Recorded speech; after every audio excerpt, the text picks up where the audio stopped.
یہ national audio library for the blind کی آواز ہے۔ میں نے ڈھاکہ ڈوبتے دیکھا۔ حصہ دوئم، خانہ جنگی، باب 14، بحران کی دہلیز پر۔ ملکی اور غیر ملکی سیاست سے بحرانی صورت ذرا نہ سدھری، حالات بد سے بدتر ہوتے گئے۔ یوں لگتا تھا ان کا رخ پہلے سے متعین ہو چکا ہے اور اب دھارا اسی رخ پر بہتا رہے گا۔ خود ڈھاکہ میں زندگی خاصی تلخ ہو گئی تھی۔ مشکل ہی سے کوئی دن ایسا گزرتا تھا جب لوٹ مار، آتش زنی، سیاسی قتل یا بم پھٹنے کی کوئی نہ کوئی واردات نہ ہوتی۔ مثلاً 23 اکتوبر کو دن دہاڑے مشرقی پاکستان کے سابق گورنر منعم خان کو ان کے گھر میں ہلاک کر دیا گیا۔ چند روز بعد ڈھاکہ یونیورسٹی کی حدود میں ایک صوبائی وزیر کی کار کو بھگ سے اڑا دیا گیا۔ پھر چوری کی ایک کار میں آتشی مادہ لاد کر اسے موتی جھیل کے کمرشل ایریا میں کھڑا کر دیا گیا اور وقت مقررہ پر یہ سارا مادہ پھٹ پڑا، جس سے 5 افراد ہلاک اور 13 زخمی ہو گئے۔ اگلے روز اسٹیٹ بینک کی پرشکوہ عمارت میں بم پھٹا۔ اس سے اگلے روز گورنر ہاؤس کے ساتھ والی عمارت میں ٹیلی ویژن اسٹیشن کی بالائی منزل کو آگ لگ گئی۔ یہ واقعات اپنی جگہ پر بہت اہم تھے، مگر جب روزمرہ کا معمول بن گئے تو لوگوں نے ان میں دلچسپی لینا بند کر دی۔ چنانچہ تخریب کاروں نے مقامی اور غیر ملکی لوگوں کی توجہ مبذول کرانے کے لیے انٹر کانٹیننٹل کو منتخب کیا۔ وہاں غسل خانے میں معقول مقدار میں آتشی مادہ رکھ کر اسے آگ لگا دی، جس سے ہوٹل کا مقبول ترین حصہ دھڑام سے گر پڑا۔ کئی ہفتوں تک مرمت کا کام جاری رہا اور ہر آنے جانے والا پوچھتا، یہ کیا ہوا ہے؟ یوں بالواسطہ طور پر مکتی باہنی کی تشہیر ہوتی رہی۔ 11 اکتوبر کو تخریب کاروں نے اپنی کارروائیوں میں ایک نئے عنصر کا اضافہ کیا۔ وہ ڈھاکہ شہر میں چھوٹی توپیں، مارٹرز لے آئے۔ اس کا اندازہ مجھے 10 اکتوبر اور 11 اکتوبر کی درمیانی رات کو شہر سے چھاؤنی کی طرف جاتے ہوئے ہوا۔ جب میں ہوائی اڈے کے پاس PIA کچن کے نزدیک پہنچا تو یکے بعد دیگرے 2 بم فائر ہونے کی گونج سنائی دی۔ میں نے گھڑی پر نگاہ ڈالی، 1:40 ہوئے تھے۔ میں نے جیپ دیوار کی آڑ میں کھڑی کر دی اور دھماکوں کی آواز سے اندازہ لگانے لگا کہ ان کا رخ کدھر ہے۔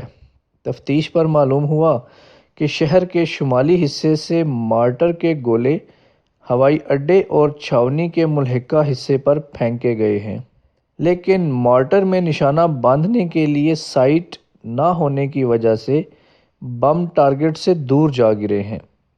اس تجربے سے مقامی انتظامیہ کو یقیناً تشویش لاحق ہوئی، کیونکہ آئندہ سائٹ حاصل کر کے بم نشانے پر بھی پھینکے جا سکتے تھے۔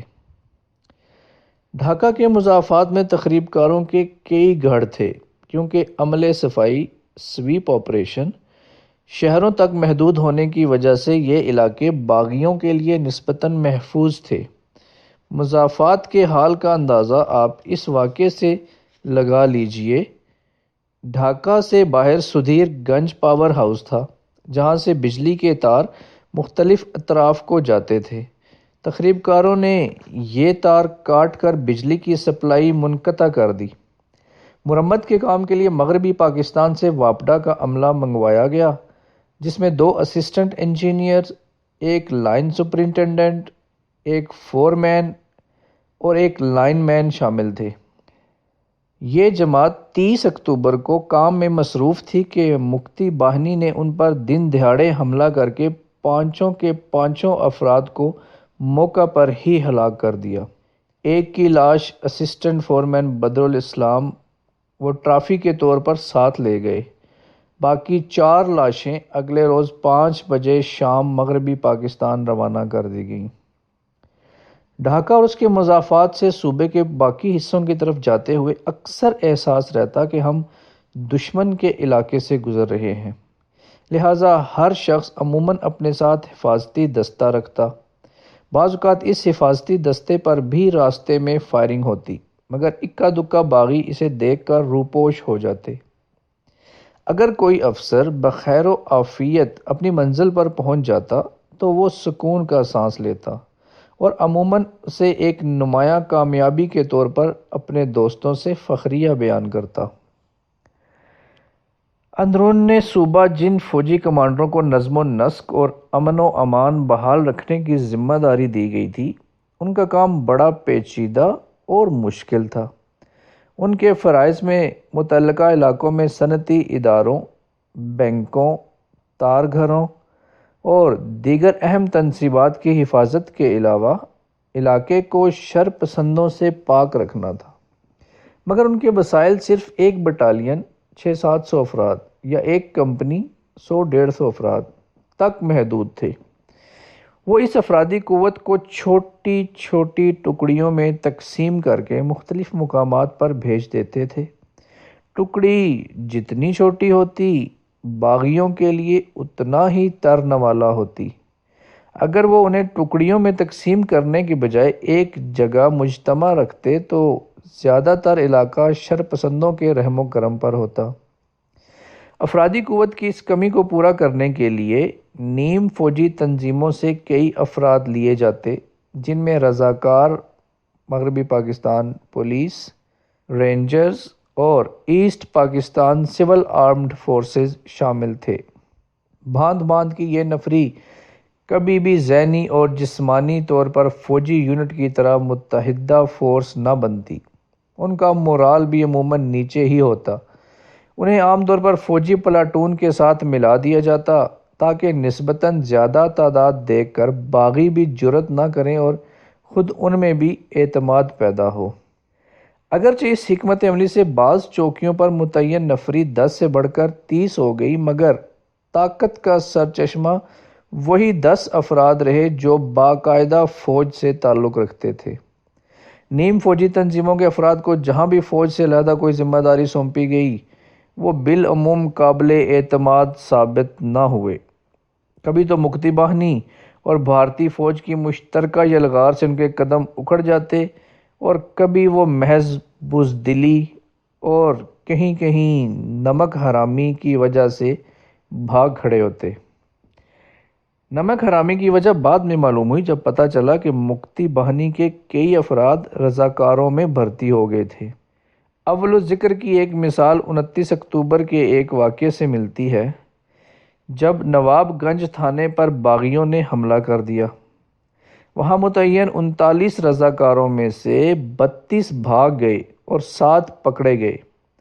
تھانے پر مکتی باہنی کا قبضہ ہو گیا۔ اس طرح لوہا گنج تھانے میں 57 بنگالی پولیس مین تھے جنہیں تفتیشی کمیٹی ISSC نے سفید یعنی بے ضرر قرار دیا تھا، اور وہ 4 ستمبر والے اعلان معافی کے بعد اپنی ملازمت پر بحال کر دیے گئے تھے۔ ان کے ساتھ مغربی پاکستان پولیس اور ویسٹ پاکستان رینجرز کے 30 سپاہی تھے۔ 28 اکتوبر کو اس تھانے کے بنگالی سپاہی اچانک بھاگ گئے۔ وہ آئندہ شب واپس آ گئے مگر مکتی باہنی کی کمک کے ساتھ۔ انہوں نے آتے ہی شب خون مارا اور 30 کے 30 مغربی پاکستانی سپاہی شہید کر دیے۔ یوں یہ تھانہ بھی شرپسندوں کے قبضے میں چلا گیا۔ اس طرح کی وارداتیں نواکھلی، فرید پور، تنگیل اور دیگر اضلاع میں بھی ہوئیں۔ سرحدوں کے قریب مکتی باہنی کا کام اور بھی آسان تھا، کیونکہ وہاں بھارتی آقاؤں کی توپیں سرحد سے ان کی بھرپور اعانت کرتی تھیں اور وقت ضرورت بھارتی فوج سرحدوں کے اندر بھی داخل ہو جاتی تھی۔ بھارتی توپوں کی گولہ باری کا سلسلہ جون میں شروع ہوا اور تخریب کاری کے ساتھ ساتھ بڑھتا گیا، حتیٰ کہ اکتوبر میں شاید ہی کوئی دن گزرتا جب سینکڑوں بھارتی گولے پاکستان کی سرزمین پر نہ پھٹتے۔ سرکاری اندازے کے مطابق ایک دن میں مختلف سائز کے 500 سے 2000 گولے برستے۔ اس گولہ باری کے 4 مقاصد تھے۔ الف، اس سے امن کی حالت کو بتدریج جنگ میں بدلنے کی بھارتی پالیسی میں مدد ملتی تھی، جس کا پہلا مرحلہ سرحدوں کو گرم رکھنا تھا۔ ب، سرحدی علاقوں میں تخریب کاروں کی حوصلہ افزائی ہوتی تھی۔ ج، سرحد کے ساتھ ایسی جگہوں پر قبضہ ہو جاتا تھا جو باقاعدہ جنگ کے دوران مفید ثابت ہو سکتی تھیں۔ د، پاکستانی فوج سرحدوں کو نظر انداز کر کے اندرون صوبہ صفائی پر مکمل توجہ نہیں دے سکتی تھی۔ بھارت کو اس حکمت عملی سے روکنے کے لیے پاکستان نے 3 دسمبر باقاعدہ جنگ کا اعلان سے پہلے کوئی مؤثر کارروائی نہ کی، صرف اخباری اور سفارتی ذرائع سے چیخ و پکار جاری رکھی، مگر کسی نے اس پر کان نہ دھرا۔ چنانچہ بھارت نے سرحدی علاقے میں بہت سے موڑوں، ٹیلوں اور جنگی نقطہ نگاہ سے مفید مقامات پر قبضہ کر لیا، جن کا مجموعی رقبہ تقریباً 3000 مربع میل بنتا تھا۔ اس کے باوجود صدر مملکت کو 12 اکتوبر کی نشری تقریر میں اس بات پر اصرار تھا کہ آپ کی بہادر افواج وطن کی مقدس سرزمین کے ایک ایک انچ کے دفاع کے لیے پوری طرح مستعد اور تیار ہیں۔ قوم کو دھوکہ دینے والے یحییٰ خان واحد شخص نہ تھے۔ جنرل نیازی اس میدان میں ان سے بھی 2 قدم آگے تھے۔ انہوں نے متعدد بار اعلان کیا، اگر جنگ چھڑ گئی تو میدان کارزار بھارت کی سرزمین بنے گی۔ اسی جنونی کیفیت میں وہ کبھی آسام اور کبھی کلکتہ پر قبضہ کرنے کی دھمکی دیتے۔ میں نے رائے عامہ کے نقطہ نظر سے ان سے گزارش کی کہ آپ ایسی بے پر کی نہ اڑایا کریں، کیونکہ اس سے بے جا توقعات بڑھتی ہیں جنہیں آپ کبھی پورا نہیں کر سکیں گے۔ اس پر انہوں نے کسی کتاب سے رٹا ہوا یہ جملہ دہرایا کہ دھوکہ دہی بھی جنگ جیتنے کا ایک گر ہے، خواہ شیطانی سہی۔ انہی دنوں 24 اکتوبر انہوں نے مجھے صبح اپنے دفتر میں طلب فرمایا اور پوچھا، تمہارے دوست غیر ملکی نامہ نگار کیا کہتے ہیں؟ ان کا خیال ہے کہ جنگ چھڑنے کو ہے۔ میں بھی اس کے لیے تیار ہوں۔ میرے دفاعی انتظامات مکمل ہیں۔ 70,000 تربیت یافتہ افراد پوزیشن میں ہیں۔ میرے پاؤں بڑے مضبوط ہیں، مگر فضائیہ اور بحریہ کی حمایت تو محدود ہے۔ کوئی بات نہیں، میں نے فضائیہ اور بحریہ کی مدد کے بغیر جنگ لڑنے کا منصوبہ بنایا ہے۔ پھر بھی میرا خیال ہے کہ اندر اور باہر دونوں طرف دشمن ہے۔ اس سے نپٹنے کے لیے آپ کے پاس وسائل بہت محدود ہیں۔ مجھے ڈر ہے کہ کس چیز کا ڈر ہے؟ مجھے ڈر ہے کہ جنگ کی صورت میں سرحدوں کے باہر اور سرحدوں کے اندر دشمن کو آپس میں ملنے کے لیے ہماری پتلی سی دفاعی لائن میں سوراخ ڈالنا ہوگا، جو زیادہ مشکل نہیں، کیونکہ اس کی حیثیت سینڈوچ میں پتلے سے قتلے جیسی ہے۔ اس سے بھی بڑھ کر خطرے کی بات یہ ہے کہ بھارت شگاف ڈالنے کے لیے سرحد کے جس نقطے کو منتخب کرنا چاہے کر سکتا ہے، کیونکہ پہل اس کے ہاتھ میں ہے۔ اوئے، تمہارے خدشات سراسر بے بنیاد ہیں۔ تم افرادی قوت کا حساب لگا کر یہ سب کہہ رہے ہو۔ تمہیں معلوم ہونا چاہیے کہ جنگیں جرنیلوں کے زور سے جیتی جاتی ہیں، سپاہیوں کی تعداد سے نہیں۔ اور تمہیں معلوم ہے کہ جرنیلی کا زور کیا ہوتا ہے؟ صحیح وقت پر، صحیح مقام پر افواج کی صحیح تعداد کو متعین کرنا۔ یہ جملہ سن کر مجھے لمحے بھر کو یہ احساس ہوا کہ شاید جنرل نیازی کی یہ شہرت کہ انہوں نے زندگی میں کبھی کتاب کو ہاتھ نہیں لگایا مبالغے پر مبنی ہے۔ بڑھ ہانکنے کی جو طرح جنرل نیازی نے ڈالی وہ ان کے کئی ماتحتوں نے بھی اپنا لی۔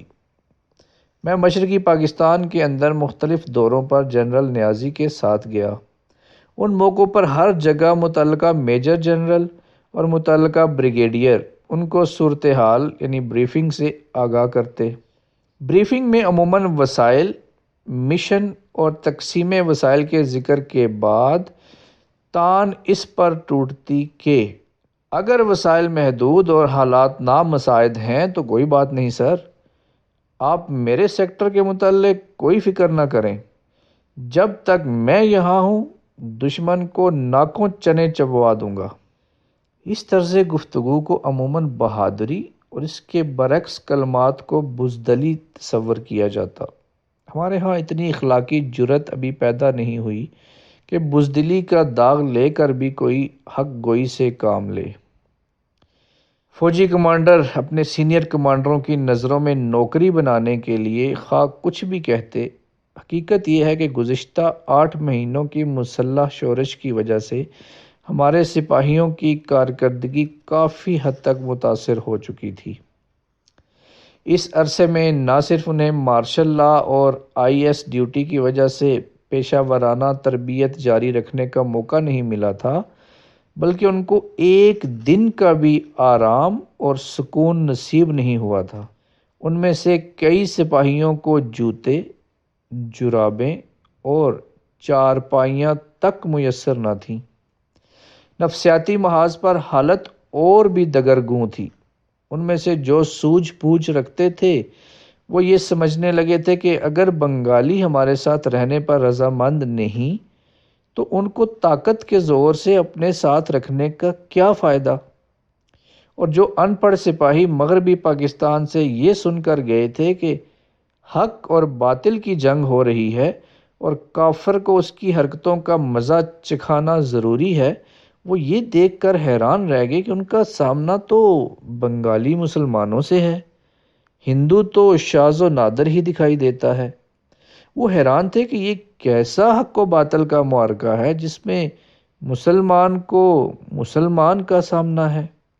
ان مادی اور نفسیاتی عناصر نے اکثر سپاہیوں کو یہ سوچنے پر مجبور کر دیا تھا کہ آیا ان حالات میں جان کی قربانی دینا واقعی عظیم کارنامہ ہے جس کے عوض شہادت کا رتبہ حاصل ہوگا۔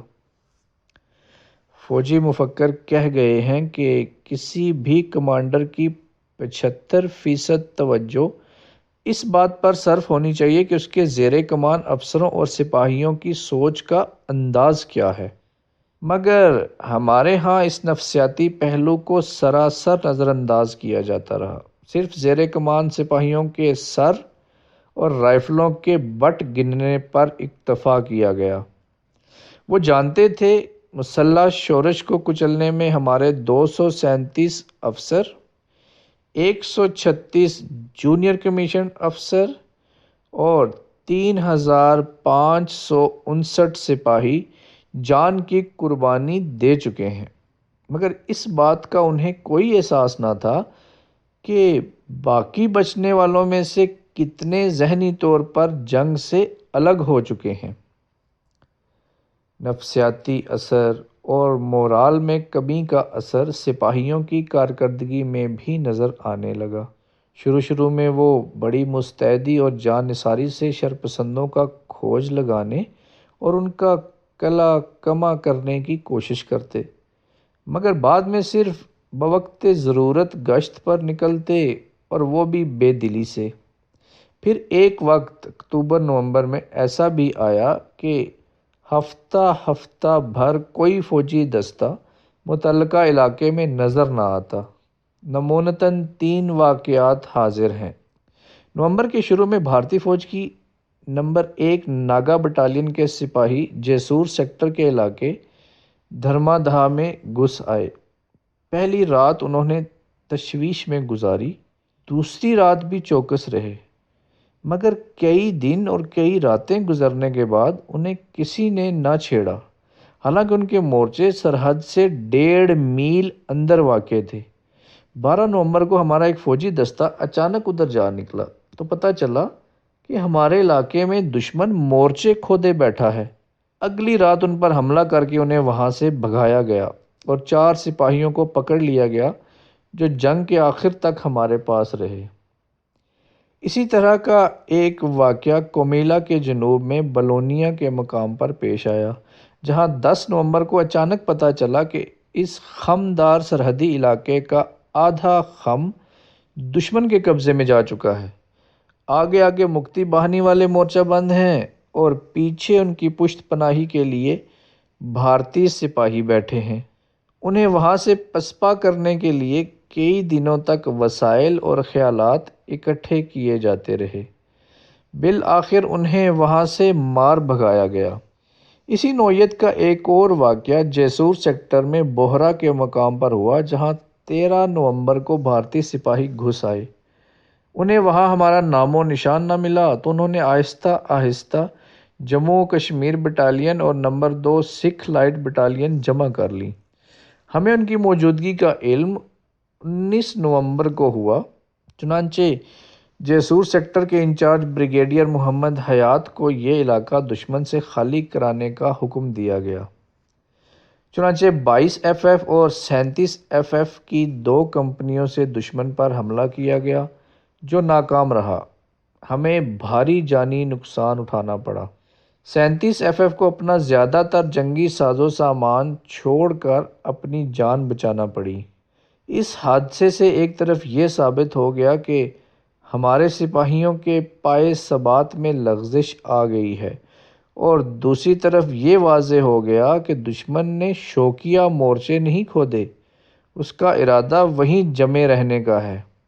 چنانچہ اسے پسپا کرنے کے لیے ایک اور کوشش کی گئی، جس کے لیے ڈویژن کے زیر کمان 21 پنجاب R&S اور 6 پنجاب کو مستعار لیا گیا۔ انہیں 2 جماعتوں الف اور بے میں تقسیم کر کے بالترتیب لیفٹیننٹ کرنل امتیاز وڑائچ اور لیفٹیننٹ کرنل شریف کے سپرد کیا گیا۔ اس کے علاوہ انہیں توپ خانے کی ایک فیلڈ رجمنٹ اور ٹینکوں کا ایک اسکواڈرن بھی دیا گیا۔ مذکورہ بالا فوج کے ساتھ منصوبے کے مطابق 21 نومبر کو صبح 6 بجے حملے کا آغاز ہوا۔ شروع میں پیش قدمی کی رفتار حوصلہ افزا رہی، لیکن جوں ہی ہمارے فوجی درختوں کے جھنڈ کے قریب پہنچے، وہاں چھپے ہوئے دشمن کے ٹینک ان پر آگ برسانے لگے۔ ساتھ ہی سرحد پار سے دشمن کی توپوں کے منہ بھی کھل گئے۔ ہمیں اتنی مزاحمت کی توقع نہ تھی، کیونکہ ہمارے ماہرین کی نظر میں اس علاقے میں ٹینک نہیں آ سکتے تھے۔ ہم بے خبری میں مارے گئے۔ آڑے وقت میں پاک فضائیہ سے مدد طلب کی گئی، جو فوراً پہنچ گئی، مگر ادھر سے بھارتی طیارے بھی فضا میں آ گئے۔ دشمن کا پلہ بھاری رہا، ہمارے 2 طیارے اور 6 ٹینک تباہ ہو گئے۔ دشمن اپنی جگہ پر ڈٹا رہا۔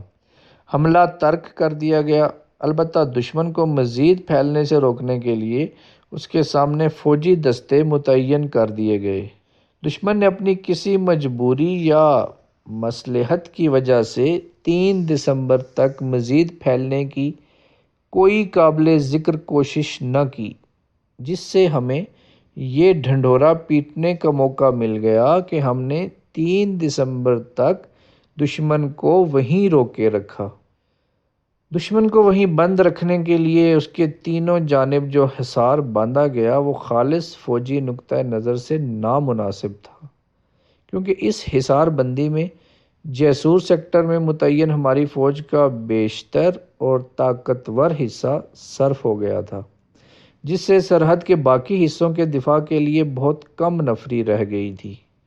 اگر دشمن حصار پر معمور فوج کو مقامی چھیڑ چھاڑ میں مصروف رکھ کر کسی اور حصے پر حملہ کر دیتا تو اس کا کام بہت آسان ہو جاتا، مگر دشمن نے ہماری اس کمزوری سے فائدہ نہ اٹھایا، کیونکہ اس وقت تک بھارت کے مقاصد محدود تھے۔ وہ صرف مقررہ وقت پر اور مناسب حالات میں بھرپور پیش قدمی کر کے مشرقی پاکستان کو نگلنا چاہتا تھا۔ وہ قبل از وقت اپنے ارادوں سے پردہ سرکانا نہیں چاہتا تھا۔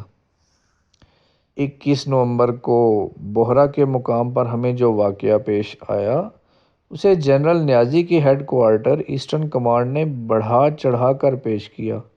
میں ان دنوں مغربی پاکستان آیا ہوا تھا۔ میں نے راولپنڈی میں یہ خبر سنی کہ دشمن نے MiG طیاروں، بختر بند گاڑیوں اور توپ خانے کی مدد سے بوہرا جیسور پر حملہ کر دیا ہے۔ حالانکہ حقیقت حال یہ تھی کہ دشمن ایک ہفتہ پہلے سے وہاں موجود تھا اور ہم نے اسے پسپا کرنے کی کوشش کی تھی جس میں ہم ناکام رہے تھے۔ اسی ہفتے 20 نومبر تا 25 نومبر ایسٹرن کمانڈ نے واویلا کیا کہ بھارت نے 4 اور مقامات یعنی ضلع سلہٹ میں ذکی گنج اور انگرام، ضلع دیناج پور میں ہلی اور ضلع رنگ پور میں پاچا گھڑ پر بھی حملہ کر دیا ہے۔ در حقیقت دشمن سرحد کے ساتھ ساتھ چند اہم مقامات پر قبضہ کرنا چاہتا تھا تاکہ باقاعدہ جنگ چھڑنے پر اسے پیش قدمی کرنے میں سہولت ہو، مگر ایسٹرن کمانڈ نے اسے بھرپور جنگ کا آغاز قرار دیا تاکہ ایک تو جیسور میں 38 FF کی طرح سلہٹ اور رنگ پور میں متعلقہ فوجی یونٹوں کی پسپائی کا جواز نکل سکے، دوسرے GHQ پر واضح ہو جائے کہ ٹائیگر نیازی کتنے دباؤ کا کس پامردی سے مقابلہ کر رہے ہیں۔ جیسور، سلہٹ اور رنگ پور سیکٹرز میں ان جھڑپوں کے بعد جنرل نیازی وہاں تشریف لے گئے۔ میں بھی ان کے ساتھ تھا۔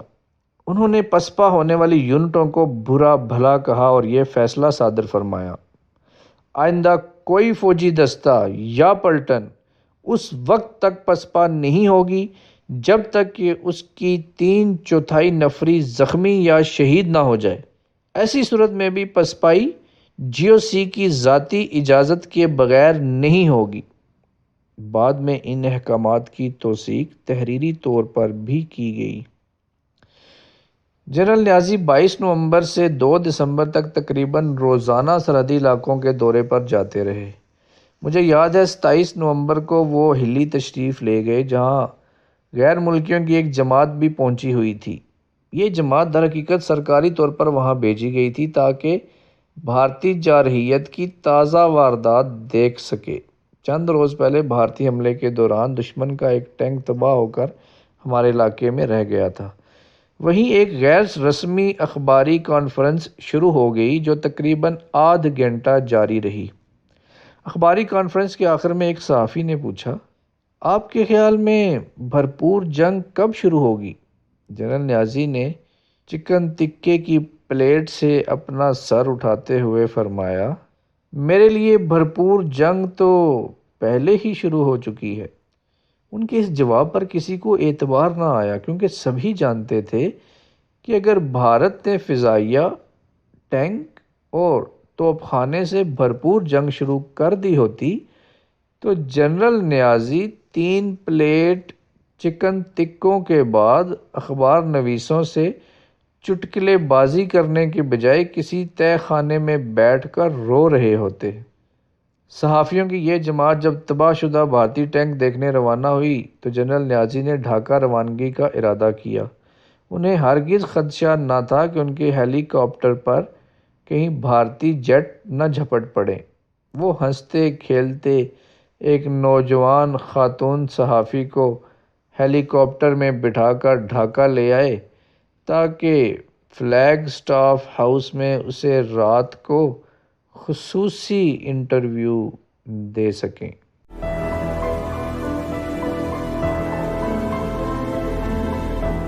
اگر آپ نے ہمارا چینل سبسکرائب نہیں کیا تو ابھی سبسکرائب کریں اور ساتھ ہی بیل آئیکن پر کلک کریں تاکہ ہماری نئی آنے والی بکس کی اپڈیٹس آپ کو ملتی رہیں۔ لائک کریں، شیئر کریں اور کمنٹس کر کے اپنی رائے کا اظہار کریں، اور یہ بھی بتائیں کہ آپ کو ہماری بکس کیسی لگتی ہیں۔ مزید معلومات اور ڈسکشن کے لیے ڈسکرپشن میں دیے گئے لنک پر کلک کر کے ہمارا واٹس ایپ گروپ جوائن کریں۔ شکریہ۔